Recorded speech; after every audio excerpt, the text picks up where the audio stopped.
Começa agora um programa que traz tudo sobre o livro mais lido em todos os tempos.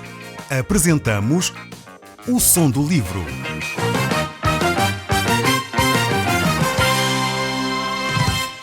Seja muito bem-vindo. Neste podcast vai encontrar o livro mais conhecido e lido em todo o mundo. Vamos levá-lo numa viagem pela história da humanidade. Este é um audiolivro para si, para a sua família e sociedade em geral. Contextualização e comentários de Paulo Chaveiro. Eu quero dizer a todos aqueles que têm ouvido o som deste livro falar com eles e que nos têm escrito um muito obrigado. A todos aqueles que talvez estão a ouvir-nos e ainda não tiveram a ousadia de nos escrever, ou talvez não tiveram sim, se calhar, grandes coisas para nos dizer, seria bom, na mesma, dar-nos uma palavrinha, para ouvirmos no fundo aquilo que Deus está a dizer através deste livro à sua vida. Para nós aqui no estúdio é difícil nós sabermos exatamente o que se está a passar em casa de cada um de vós, a não ser que vocês nos digam alguma coisa. É por essa razão que tão gratos ficamos quando alguém nos escreve. E nesse sentido que eu quero agradecer a todos os ouvintes que nos têm dirigido então algumas mensagens. Se você quiser fazê-lo, no final deste programa nós iremos passar os nossos endereços e assim você poderá endereçar a sua mensagem, aquilo que Deus está a falar consigo. Este livro que tem um som, este livro que fala consigo, é a própria Bíblia. E nós temos estado a estudar, nestes últimos tempos, o livro do Êxodo. Já vamos no capítulo 25. E neste capítulo estamos no verso 23. E eu gostaria de compartilhar convosco aquilo que Deus tem para lhe falar a si e a mim, neste dia, através destes textos. É verdade que eles falam muito sobre a construção deste tabernáculo, este espaço que era um espaço sagrado para o povo de Israel.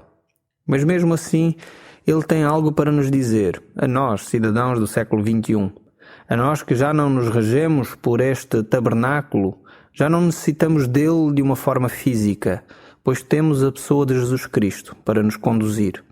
Mesmo assim, estes utensílios que Deus deixou para o povo de Israel apontam para Jesus e apontam para a relação com Deus. E tem alguma coisa a ensiná-lo a si e a mim. Eu espero que nos próximos minutos que nós vamos passar juntos, nós possamos aprender juntos aquilo que Cristo tem para lhe falar, aquilo que Deus lhe quer dizer, através destes textos bíblicos. Vamos ler a partir do livro do Êxodo, no capítulo 25, verso 23. Deus fala através deste livro. E ele diz então a Moisés acerca da forma como ele deveria construir este tabernáculo, assim como os seus utensílios. Deus diz assim a Moisés: também farás a mesa de madeira de acácia. Terá o comprimento de 2 côvados, a largura de 1 côvado e a altura de 1 côvado e meio. De ouro puro a cobrirás, e lhe farás uma bordadura de ouro ao redor. Também lhe farás moldura ao redor, de altura de 4 dedos. E lhe farás uma bordadura de ouro ao redor da moldura. Também lhe farás 4 argolas de ouro e porás as argolas nos 4 cantos que estão nos seus 4 pés. Perto da moldura estarão as argolas, como lugares para os varais, para se levar à mesa. Também farás os seus pratos, os seus recipientes para o incenso e as suas galhetas e as suas taças, em que se há de oferecer libações. De ouro puro as farás. Porás sobre a mesa os pães da propiciação, diante de mim perpetuamente. Bem, podemos olhar para esta descrição que Deus dá aqui a Moisés e podemos entender que esta mesa é para colocar principalmente os pães sagrados. Ela foi feita de material semelhante ao usado na confecção da Arca da Aliança. Esta mesa media 95 centímetros de comprimento, 45 centímetros de largura e tinha mais ou menos cerca de 68 centímetros de altura. À semelhança da arca, tinha também igualmente uma coroa à beira para, digamos assim, ficar como proteção da sua superfície. A julgar pela representação desta mesa, eram mantidas juntas a meia altura por uma faixa de cerca de 8 centímetros de largura, tal como a arca. As argolas para os varais de carregar eram colocadas aos pés da mesa. Agora vemos os pratos aqui mencionados. Nestes pratos os pães eram postos na mesa e tirados dela. As taças continham o incenso. As tigelas eram cálices para se fazer o derramamento do vinho, vemos também depois o castiçal. A representação do mesmo, do arco de Tito, mostra que eram formados por hastes centrais chamadas de castiçal mesmo, com 3 projeções para cada lado, todas encurvadas e chegando à mesma altura, assim formando 7 lâmpadas, todas na mesma altura. As próprias lâmpadas tinham uma forma de um lírio aberto, segurando uma taça. Cada projeção era enfeitada com um ornamento, um botão de amêndoa, uma maçã e um outro botão, como um capitel de uma coluna, e uma flor de lírio, sendo que as projeções laterais tinham 3 desses ornamentos, enquanto a haste central deste castiçal tinham 4. Os ornamentos não eram fixados externamente, mas formavam uma só peça, como um todo. Os espevitadores serviam para amparar o borrão, enquanto que os apagadores serviam para guardar os pedaços guardados deste borrão. Se Moisés tivesse uma visão sobre estes objetos e sobre o tabernáculo, então saberia como essas medidas deveriam adaptar-se mutuamente. O tabernáculo deveria ser uma estrutura portátil, com cerca de 15 metros de comprimento e 5 metros de largura e 8 metros de altura, formando uma armação de tábuas postas em pé em 3 e aos seus lados 4, enquanto no lado da frente havia colunas e uma coberta como uma coberta de tecido em pele. A primeira coberta era formada de 2 jogos de cortinas de linho fino, cada cortina com 28 cúbitos de comprimento, por 4 cúbitos de largura. Cada cúbito equivale mais ou menos a 50 centímetros. Então, facilmente se pode fazer estas contas. Cada cortina tinha cerca de 14 metros por 2 metros. Cada jogo de 5 cortinas eram costuradas juntamente, formando 2 grandes cortinas, as quais poderiam ser abotoadas quando juntas mediante 50 laçadas que haviam no barado de cada uma das cortinas, e eram mantidas no lugar por colchetes de ouro que eram retirados quando se iniciava a viagem. Provavelmente as cortinas eram esticadas por cima da armação do tabernáculo, formando assim um teto bem liso. Os 14 metros cobriam então todo o tabernáculo. Os 5 metros de largura da estrutura caíam pelos lados, 4,5 metros para cada lado, deixando 50 centímetros até chegar ao chão. Tinha ainda 10 cortinas de 2 metros de largura que cobriam todo o comprimento da estrutura e também cobriam as tábuas da extremidade ocidental.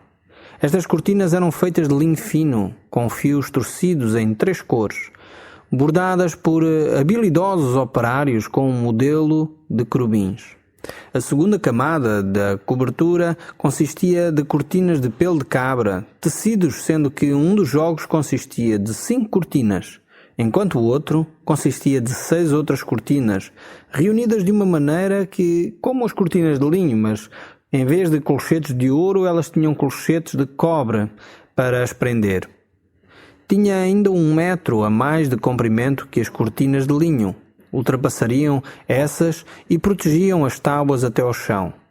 Cada cortina particular era da mesma altura que as cortinas de linho, mas a cortina exterior adicionava um total de 2 metros. Metade dessa ficava de fronte ao tabernáculo e era dobrada para dentro. O outro metro formava uma cobertura extra na extremidade posterior ou ocidental. Como proteção extra dessa cortina eram cobertas por mais 2 cobertas, uma de peles de carneiro tingidas e outra de pele de texugo, animais marinhos e de peles de cabras. Bem, temos aqui tentando explicar e dando uma imagem daquilo que seria este tabernáculo. Espero que estas descrições o possam ajudar a visualizar um pouco como seria este tabernáculo, qual a sua composição, quais os seus componentes, como ela era constituída. Espero que consiga um pouco apanhar o tato até da textura dos tecidos que estou a falar aqui, pois eles revelam verdades espirituais importantes. Nesta mesa aqui, que está descrita neste texto bíblico, a mesa onde deveriam estar os pães, nessa mesa deveriam estar 12 pães. E a mesa e os pães são chamados quase da mesma coisa. No fundo é algo semelhante àquilo que acontece hoje em muitas igrejas, onde nós celebramos aquilo que chamamos a ceia do Senhor, onde existe pão e existe vinho. Quando as pessoas partilham desse pão e desse vinho, dizemos que as pessoas estão a partilhar da mesa do Senhor. Aqui este pão que é mencionado no livro do Êxodo, o pão da proposição, prefigura a pessoa de Jesus Cristo, mas o faz de uma forma diferente do maná, aquela comida que o povo encontrava no deserto diariamente. Enquanto que o maná nos aponta para a pessoa de Jesus Cristo como sendo o doador da vida. Por isso podemos ler no texto bíblico mais à frente que Jesus Cristo é exatamente esse pão que desceu do céu, que comunica a vida ao mundo. Disse Jesus: eu sou o pão da vida, quem comer desse pão jamais terá fome, o que crê em mim jamais terá sede. O pão da propiciação nos fala aqui como Jesus Cristo como sendo o sustentador de toda a vida. Enquanto o maná nos fala de que Jesus Cristo é o doador da vida, o pão aqui da proposição nos fala como Jesus Cristo, o sustentador de toda a vida. Aquele que recebe este maná recebe a vida eterna. Cristo é o maná que desceu do céu. A vida eterna requer um alimento espiritual para sustentá-la. O nosso crescimento, o nosso fortalecimento espiritual depende da nossa participação do pão que é Cristo. Do pão que é a vida, este pão que desceu do céu. O pão foi feito de grão de trigo. Era um pão sem fermento, este pão que estava sobre a mesa. O apóstolo João, quando registou no Evangelho essas palavras de Jesus Cristo, deve ter citado Levítico 24, verso 5, onde diz: também tomarás da flor de farinha e dela cozerás 12 pães, cada um dos quais será de 2 dízimas de uma efa. E Jesus, falando sobre o grão de trigo, conforme lemos no Evangelho, ele nos diz: em verdade vos digo, se o grão de trigo caindo na terra não morrer, fica só. Mas se morrer, produz muito fruto.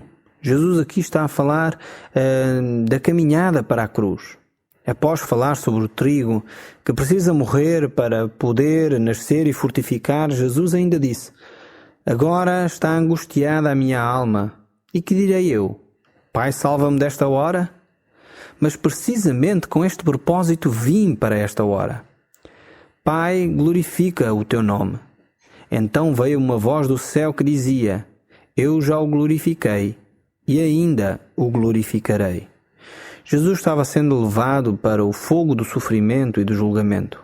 O julgamento que caiu sobre ele deveria cair sobre cada um de nós, sobre si e sobre mim, por causa do nosso pecado. Era o pecado do mundo que estava a ser julgado quando Jesus Cristo foi à cruz.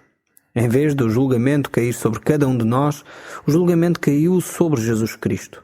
É por isso que encontramos ainda no Evangelho de São João, no capítulo 12, verso 31, dizendo: chegou o momento de ser julgado este mundo. Disse Jesus: e agora o seu príncipe será expulso. E eu, quando for levantado da terra, atrairei todos a mim. Jesus venceu o pecado na cruz e venceu a morte, deixando a sepultura vazia, ressuscitando de entre os mortos. A sua alma não viu corrupção. Cristo Jesus é hoje quem comunica ou quem transmite ao seu coração, ao meu coração, por meio da fé, a nossa esperança nele. Jesus ressuscitou e vive para sempre. O pão da proposição nos lembra a pessoa de Jesus Cristo, que é o nosso alimento, o nosso sustento para o crescimento espiritual. O cristão que se alimenta de Cristo, que se alimenta da sua palavra, então vai crescendo na sua fé e na sua caminhada com Cristo. Hoje podemos apropriar-nos de Cristo quando olhamos para Ele através da sua palavra. Ele disse: eu sou o pão da vida. E é através deste alimento diário com Jesus Cristo, através da sua palavra, que nós podemos ir crescendo. As coisas crescem na proporção e na dependência do que comem, disse alguém um dia. E é possível que isto aconteça também na nossa vida espiritual. Quanto mais nos alimentamos de Jesus, quanto mais nos alimentamos da sua palavra, mais crescemos espiritualmente. Por vezes é difícil pensarmos que as pessoas poderão crescer espiritualmente se não lerem a Palavra de Deus ou se não se alimentarem ouvindo aquilo que a Palavra de Deus nos diz diariamente, quer através da leitura de textos bíblicos, quer através deste programa, quer através de participando numa igreja perto da sua casa. Certamente isso fará diferença no seu crescimento espiritual. É necessário que você se alimente daquele que é o verdadeiro pão, o pão que desceu do céu e o pão que alimenta a nossa alma. Voltando aqui ao nosso texto, vemos que Êxodo 25, capítulo 25, verso 40 diz: Vê, pois, que tudo faças segundo o modelo que te mostrei no monte. Moisés tinha recebido este modelo perfeito no monte. E aqui ele agora vai também receber um modelo acerca do candelabro. Esta figura talvez deste aparelho que deveria iluminar o lugar sagrado, de alguma forma eu creio que é um dos instrumentos que mais nos faz lembrar ainda Jesus Cristo. Se os outros apontam para Jesus, este muito mais. Jesus Cristo, de facto, é esta luz que ilumina a nossa vida. Este candelabro deveria ser feito de ouro puro, que nos mostra, como já falámos, que o ouro simboliza a divindade de Cristo, a pureza com que Cristo veio a esta terra. O candelabro então iluminava aquele lugar santo e era o lugar de adoração. Era aí que os sacerdotes deveriam de adorar a Deus.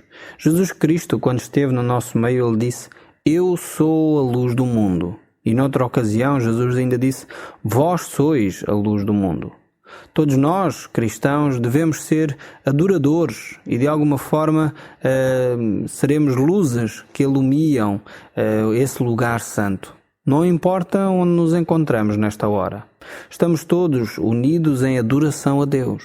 Não importa se estamos a conduzir o nosso carro, ou se estamos a trabalhar em nossa casa, onde quer que nós estejamos, nós devemos ser adoradores a Deus. Tudo aquilo que nós fazemos deve servir para a adoração a Deus.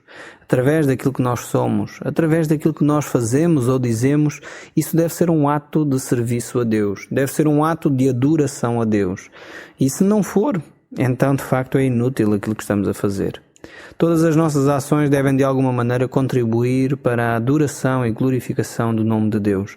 Era exatamente isso que simbolizava este candelabro, este candeeiro que estava nesse lugar santo, onde as pessoas poderiam estar, os sacerdotes poderiam estar a adorar a Deus. Deus é maravilhoso, Ele é Deus de amor, Ele é Deus que é Espírito, Ele é Deus que é verdade, Ele é Deus que é luz. E é este mesmo Espírito Santo que nos mostra as coisas maravilhosas de Cristo.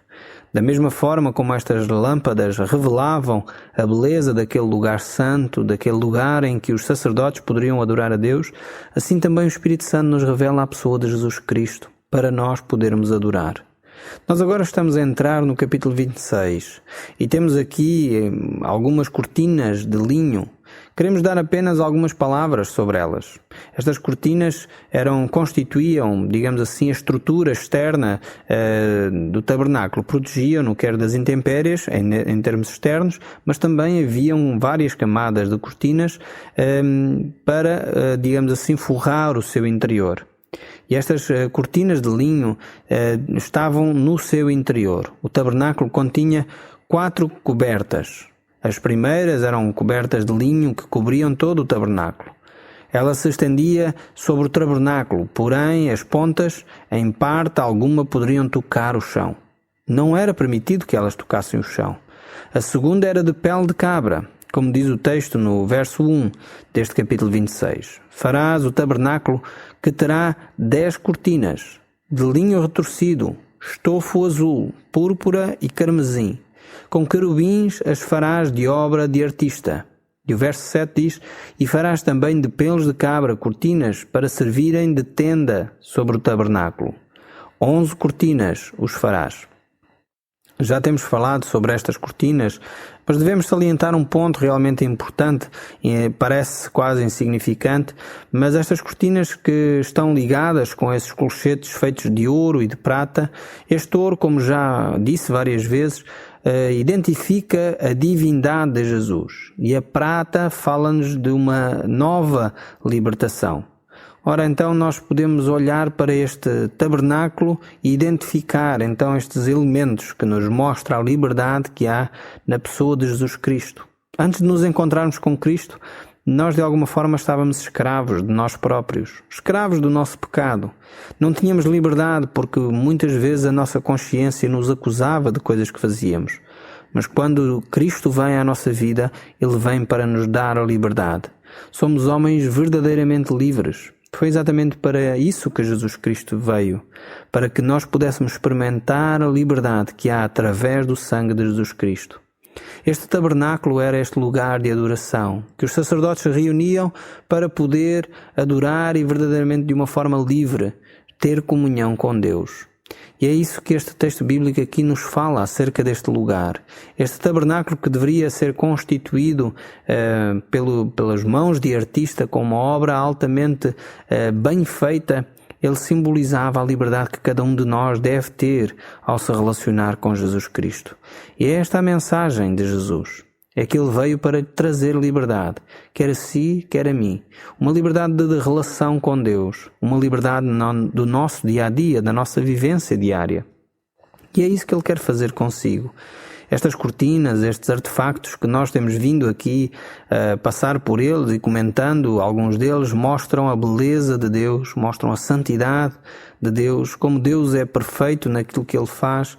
E estas artes que deveriam ser desenvolvidas deveriam apontar para esses fins. Infelizmente, às vezes nós pensamos que as coisas religiosas podem ser feitas de qualquer maneira. Bem, serão feitas quando eu tiver tempo. São feitas nos meus buracos na minha agenda. Se eu tiver tempo, então eu estarei na igreja. Se eu tiver tempo, então eu lerei a Bíblia. E às vezes não nos apercebemos como essa atitude faz com que nós sejamos penalizados. E muitas vezes ficamos escravos das nossas próprias agendas, ficamos escravos dos nossos próprios afazeres, não experimentando a liberdade. E quando as pessoas começam a olhar para o seu interior e a perceber que estão sós, estão solitárias, o seu íntimo está vazio e não há beleza naquilo que encontram ao seu redor. Talvez é a altura de você se voltar para Cristo, voltar para aquilo que é fundamental, voltar à Palavra de Deus. Olhando para este tabernáculo, nós podemos ver que as coisas que Deus queria constituir eram belas, eram maravilhosas, eram de facto cheias de cor e de alegria, e eram para que houvesse uma íntima comunhão entre Deus e o homem. E era isso que Deus estava a propor ao povo de Israel. Através destes artefactos que eles deveriam construir, eles deveriam de o fazer com rigor, deveriam de o fazer com cuidado, deveriam de fazer com bastante primor para que eles ficassem perfeitos, pois isso revelavam a atitude que o povo tinha para com as coisas de Deus. Talvez está na altura de você próprio aceitar o desafio de uma intimidade com Deus diferente daquela que experimentou até hoje. Não uma intimidade das horas vagas, mas uma intimidade constante, uma presença de Cristo constante na sua vida. É exatamente isso que Cristo lhe quer propor neste momento. No próximo programa nós iremos continuar a olhar para estes textos bíblicos que nos apontam para uma intimidade com Deus. O Som do Livro, uma produção da Rádio Transmundial de Portugal.